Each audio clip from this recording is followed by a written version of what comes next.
এই প্রেসক্রিপশনটা দেখে হয়তো অনেকে বুঝতে পারছো আসলে কি হয়েছে। গত পরশুদিন বিল্লি রানী আমাকে একটু আঁচড়ে দিয়েছিল, রক্তও বেরিয়েছিল সামান্য।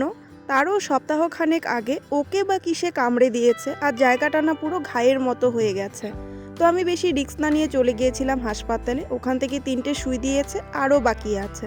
কি আর করব, তারপরে চলে গিয়েছিলাম ডাঙ্গিতে আমার সেলাই ক্লাসে।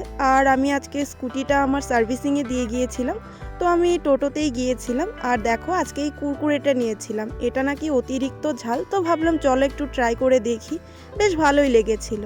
তারপর তো চলে আসি গ্যারেজে যেখানে স্কুটিটা দিয়ে গিয়েছিলাম, আর একদম দেখো নতুন চাকাচাক করে দিয়েছে আমার স্কুটিটাকে। দেন চলে আসি বাড়িতে, আর আজকের খাওয়া দাওয়াটা একটু তাড়াতাড়ি হয়ে গিয়েছে। করেছিল ডিমের অমলেট, তারপর বেগুন আলু দিয়ে ভাজি, ডাল, তরকারি, মাছের, আরও কি কি করেছিল। তো এনিওয়ে আজকের ভিডিওটা এতটুকুই, টাটা।